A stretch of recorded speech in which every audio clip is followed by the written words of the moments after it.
개성공단 이야기 좀 하겠습니다. 오후 5시 현재 북한이 개성공업지구 폐쇄를 선포했습니다. 속보가 조금 전에 나왔습니다. 그래서 이 공업지구가 아니다. 이제 군사통제구역으로 선포한다. 원래 개성 일대는 북한의 그 대남 공격을 위한 전진기지로서 원래 군사구역이었습니다. 이 부분을 이제 공단을 만든다면서 이렇게 이제 이 군사구역 일부를 이 공업지역으로 만들었는데 이 부분을 이제 폐쇄하고 다시 군사통제구역으로 선포한다. 이렇게 발표를 했습니다. 자, 북한은 그 남한의 우리 남측 정부의 가동 중단 조치에 반발을 해서 남측 인원을 전원 추방하고 모든 자산을 전면 동결하기로 했답니다. 북한의 조국평화통일위원회, 흔히 조평통이라고 부르는 기구는 오늘 오후에 성명을 내고 이번 사태와 관련해 다음과 같이 중대한 조치를 취하게 되었다라고 하면서 오늘 10시부터 개성공업지구와 인접한 군사분계선을 전면 봉쇄하고, 그러니까 개성으로 왔다 갔다 하는 이 통로가 전면 봉쇄됐다는 겁니다. 북남관리구역 서해 선육로를 차단하며 개성공업지구를 폐쇄하고 군사통제구역으로 선포한다고 발표를 했습니다. 그리고 개성공단에 있는 남측 인원은 오늘 오후 5시까지 전원 추방한다. 이렇게 발표했습니다. 또 이 개성공단에 있는 우리 한국 측의 기업과 관계기관의 설비, 물자, 제품을 비롯한 모든 자산들은 전면 동결한다고 선언했습니다. 그래서 추방되는 인원들은 개인 물품 외에는 일체 가지고 나갈 수 없고 동결한 설비, 물자, 제품들은 개성시 인민위원회가 관리하게 될 거다라고 이야기했습니다. 또 이 인원 추방과 동시에 북남 사이의 군 통신과 판문점 연락 통로를 폐쇄한다. 즉 북과 남 사이에 혹시라도 오해로 발생할 수 있는 군사적 충돌을 해결하기 위한 한라인 전화를 전부 동결한다라고 발표를 했습니다. 자, 북한이 이렇게 나온 것은 이제 당연한 이 수순을 밟고 있다고 보는데요. 자, 북한은 한마디로 개성공단에 있는 우리 기업의 각종 장비, 설비, 그 다음에 건축물 다 몰수하겠다. 또 완성품 많이 있지 않습니까? 생산해가지고 이제 바이어가 요구하면 가지고 와서 보내려고 준비해 놓은 완성품, 또 반제품, 원료, 재료 등을 전부 다 자기들이 압수하겠다라고 발표한 거죠. 거기에는 아산 현대가 운영하는 호텔도 있고 면세품점도 있습니다. 그것도 다 압수하겠다. 그리고 CU가 운영하는 편의점도 3개 있습니다. 그 편의점에 있는 아이스크림까지 다 압수하겠다고 선언한 거라고 봐야 됩니다. 그래서 한마디로 개인 옷까지나 가지고 빈손으로 전부 나가라. 자, 이 전례가 있죠. 북한이 MB정부 때 박광자 씨가 금강산 관광을 갔다가 북한 군인 총에 맞아서 죽었을 때 그 이후로 남북 간에 이 잠정적인 금강산 관광이 중단되고 개성 관광도 중단되었습니다. 그때 북한이 금강산에 있던 아산 현대의 시설물을 전부 몰수해서 지금 북한은 이 국유화를 해버렸습니다. 자, 그럼 북한은 앞으로 어떻게 하려고 이런 짓을 할까요? 제가 볼 때 시설하고 장비 다 있고 그간에 지금 한 10년쯤 운영을 해왔지 않습니까? 그걸 통해 가지고 북한은 아마 어떻게 돌아간다라는 부분에 대해서 대충 파악을 했을 겁니다. 그렇기 때문에 여기에 뭐 중국이라든지 다른 나라의 제3국의 업자를 들러서 북한 인력으로 계속 가동케 하려고 하는 부분이 있을 수 있고요. 근데 만약 그 나라가 그렇게 한다면 미국이 주장하는 세컨더리 보이콧에 바로 해당되기 때문에 쉽사리 개성공단에 한국이 쫓겨난 개성공단을 공짜로 접수해서 계속 공장을 가동할 사람은 없을 거라고 봅니다. 그렇기 때문에 북한은 이 공장을 김정은이 직접 접수해서 자기들이 어떤 형태로든 돌려서 수출을 하든지 안 그러면 국내 용으로 쓰든지 하겠다라는 입장을 굳힌 것 같아요. 자, 뭐 북한이라는 것이 항상 우리가 생각하는 것보다는 애척불허하게 나오는데 이번에 여기서 특별하게 의미가 있다는 부분은 북한이 인질극을 벌이지 않고 추방을 했다. 그런 부분은 국내외적으로 북한이 만약에 인질극을 벌였다면 이건 국가가 아니라 범죄 집단, 한마디로 조폭 집단으로 전락하는 부분이기 때문에 사람은 보내주겠다. 자, 시설물을 접수해서 그 시설물이 지금 1조 1000억 정도가 들어간 돈이 있지 않습니까? 그래서 그걸 접수하겠다. 근데 북한이 개성공단을 돌리는 데는 남측에서 보낸 전력과 급수, 즉 수자원이 기여를 했는데 북한이 앞으로 자기들이 접수하게 되면 남측에서는 오늘 아마 단전 단수를 했을 겁니다. 그러면 북한이 이걸 돌리기 위해서는 자기들이 전력을 스스로 끌어와야 되는 부분이 있습니다. 북한의 전력 사정은 주요 핵심 시설물, 평양 같은 데 빼놓고는 굉장히 좋지 않아서요. 우리가 개성공단에 보내는 전력 중에서 남은 일부가 개성 시내의 민간인들이 쓰는 용도로 썼다고 하는데 이제 이 북한이 이 공장을 접수하더라도 당장 가동하기 위해서는 이 전력이 별도로 설치돼야 될 문제가 남아 있습니다. 그리고 북한은 지금 현재 이 다 추방함으로써 적어도 수천억쯤 되는 자산을 자신들이 점유를 했다. 이렇게 생각을 할 거고요. 이제 대신 우리한테 협박하는 요점은 몇 가지가 있습니다. 이 개성공단의 업체들이 이제 빈손으로 내려오게 되면 오늘 저녁에 5시에 오게 되면 뭐 그 사람들이 뭐 북한과 관련해서 현지에 있는 사람들 한 800에서 1000명 또 남측에서 지원하는 사람이 2000명에서 업체들은 3000명이 일자리를 잃는다고 이야기하면서 정부를 보고 그 부분에 대해서 보상을 해달라. 자신들의 영업권을 다 상실했다. 실제 개성공단에 남측에서 회사를 운영하면서 개성공단에도 이 지사 형태로 공장을 운영하는 분들보다 개성공단만 운영하는 분들이 훨씬 많다고 합니다. 그러니까 124개 업체 중에서 다수는 남의 어떤 시설물이 없이 개성공단의 저임금을 이용해서 OEM식 하청을 하는 사람이 대부분이라 이렇게 보여집니다.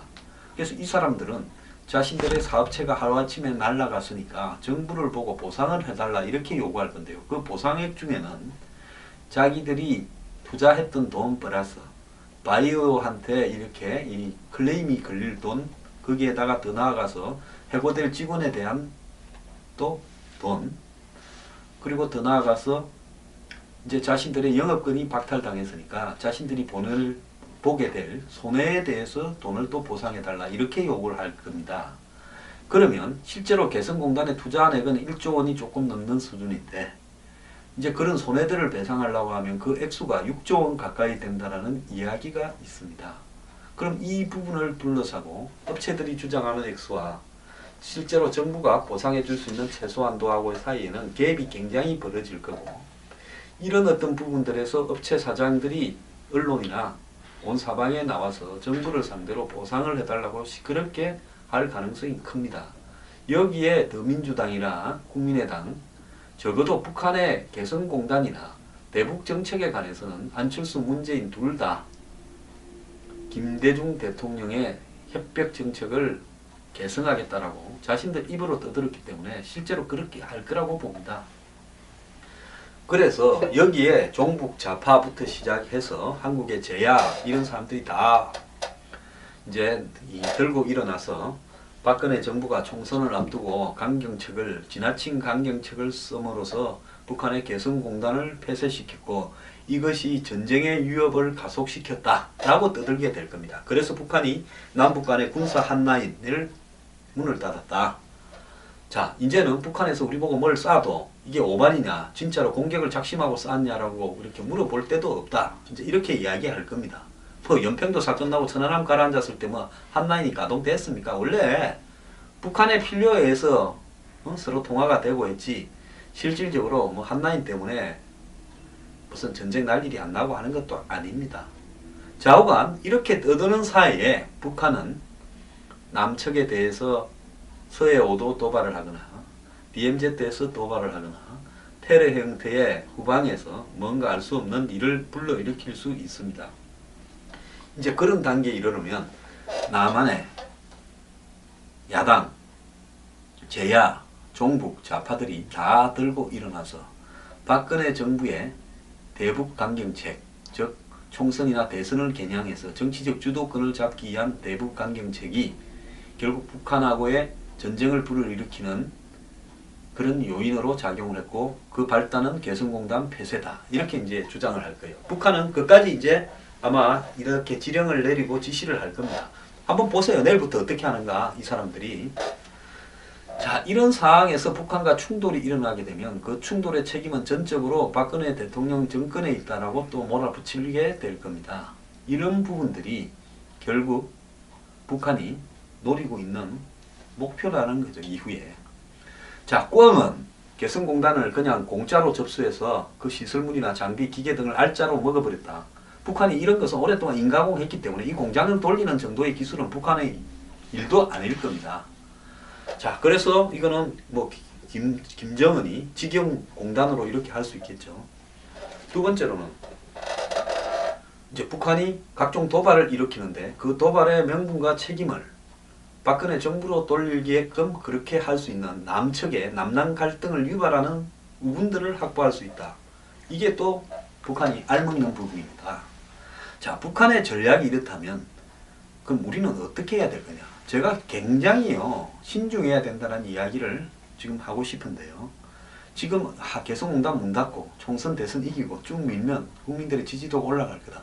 이거는 누구나 다 예상할 수 있는 카드입니다. 그러면 이건 북한의 문제는 상대가 내가 장군하면 멍군하고 하듯이 바둑이나 체스 게임처럼 상대가 어떤 수를 둘 건지를 내가 알 수 없는 게임입니다. 즉 상대의 수에 따라서 내 수가 옳은 건지 틀린 건지도 판가름이 나는 이런 복잡한 게임이에요. 그러면 북한은 남측이 둘 걸로 예상되는 수를 정반대로 예측 못한 방법으로 치고 놓을 가능성이 매우 크다는 겁니다. 근데 지금 여태까지 중국의 열병식에 가는 문제, 목함 지뢰 사태를 수습하는 문제, 쭉 이 대미 정책이나 대일 정책이나 대중 정책, 대북 정책에서 우리는 너무나 북한 측에 의해서 수가 읽히는 싸움을 해왔습니다. 자, 제가 이번에 개성공단 폐쇄를 이야기했지 않습니까? 거기 안 갈 수가 없게 돼 있어요. 한국이 만약에 개성공단을 계속 운영하면서 미국이나 일본이나 유엔 안보리를 보고 중국을 보고 북한에 대해서 심각한 행태의 경제 제재를 가하라고 하면 그 나라들이요, 너부터 잘하시오 이렇게 되기 때문입니다. 제가 그 이야기도 옛날에 했어요. 그리고 지금 박근혜 대통령은 시진핑으로부터 5일날 전화 통화를 했는데 시진핑이 대화를 하라니 상식적인 이야기만 하고 제재에 대해서 말 한마디 안 하고 7일날 북한이 미사일을 쏘는 데 대해서 굉장히 분노하거나 당했다라는 생각을 가지고 있을 수 있습니다.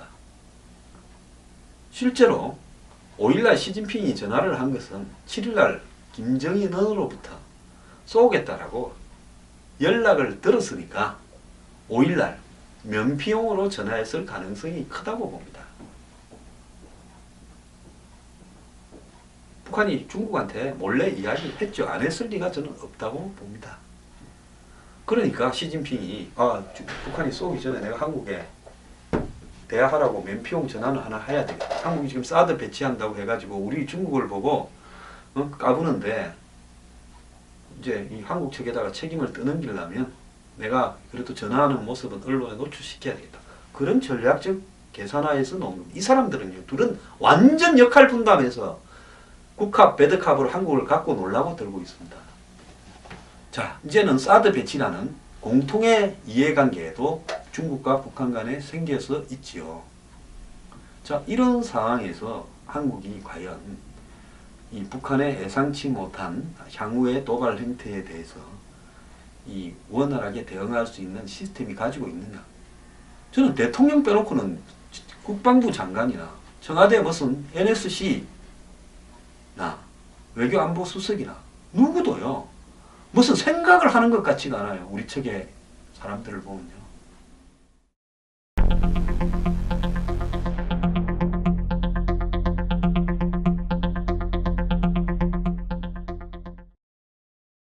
오늘 아침에 조선일보 한 칼럼에 저렇게 많은 국방비를 여태까지 쓰고도 20조씩 썼죠. 어떻게 아직까지도 북한의 이런 도발이나 이런 부분에 이 정도밖에 대응 수준이 되지 않는가를 개탄한 칼럼이 있었습니다. 제가 방산 비리하고 할 때 이 이야기 얼마나 많이 했습니까? 북한보다도 한마디로 한 3, 40배 더 많은 국방비를 쓰고 있음에도 불구하고 실제적으로 어느 한 분야에 북한을 압도하는 부분이 없습니다. 이제는 우주 항공 전력만 해도 북한이 훨씬 앞서갑니다. 우리는 미국이 로켓, 미사일 등을 통제해서 그렇다고 말은 하겠죠. 하지만은 우리 힘으로 인공위성 하나 못 날릴 실력이 돼가 그것도 몇 번 실패해가지고 그것도 우리가 못하고 러시아 불러다가 했는데도 몇 번 실패하고 그런 수준이지 않습니까? 근데 북한 한번 보십시오. 이런 상황에서 우리가 정말로 정신을 바짝 차리고 대응하지 않으면 우리가 지금 주도권을 쥔 것 같지만은 향후에 북한이 남남 갈등을 유발하면서 정권을 코너로 몰기 위해서 벌이는 행동들이 굉장히 제가 볼 때 예측 불허할 거라고 보고요. 그런 행동이 발생했을 때 그야말로 현장 지휘관의 판단에 맡겨서 맞으면 바로 쏴라고 매뉴얼이 지시되어 있지 않고 또 쏴야 될까요 말아야 될까요 이렇게 하다가 대응 잘 못했다고 온갖 비판이 나올 수 있는 소지가 있습니다. 이명박 정부 때 천안함이나 연평도 때 벙커에 앉아있는 사람 중에 군대 갔다 온 사람이 제대로 없더라고 청와대 벙커에 이야기가 나오지 않았습니까? 그리고 대통령과 국방부 장관 사이에 뭐 F-15를 출동시켜서 쏴라 했다느니 안 했다느니 별의별 이야기가 지저분하게 나왔습니다. 이제 그런 식으로 돌아가게 되면 현 정권이 굉장히 어려울 수가 있기 때문에요. 미리 발생할 수 있는 온갖 행태에 대한 매뉴얼을 작성해두고 매뉴얼 갖고 안 돌아갑니다. 밑에 현장의 판단에 그대로 맡겨서 어떤 일이 벌어지더라도 거기에 대해서 내가 책임을 질 거니까 알아서 하라고 위임을 해야 될 거라고 봅니다. 우리 지금 국방부 장관이나 외교안보 라인이 움직이는 행태를 보면 중국과의 최상의 관계를 지금 유지하고 있다고 자랑하던 몇 달 전에 생각이 납니다. 사드 배치를 둘러싸고 오락가락하면서 눈치 보기에 급급한 행태들이 생각이 납니다. 방산 비리로 넘쳐서 어떤 유사시 무슨 사태가 발생했을 때 모든 무기와 우리의 우월하다라는 군사력이 제대로 가동이 될지도 걱정입니다. 이럴 때 또 미국의 전략적 자산을 배치해달라고 또 매달리면서 결국 미국의 뒤에 숨어서 또 버틸 겁니까? 이번에는 정말 잘하기를 바랍니다. 여태까지 생각 못한 위기가 올 수 있습니다. 북한이 노리는 것은 한국이 경제적으로 흔들리게 되는 부분을 겨냥할 걸로 봅니다.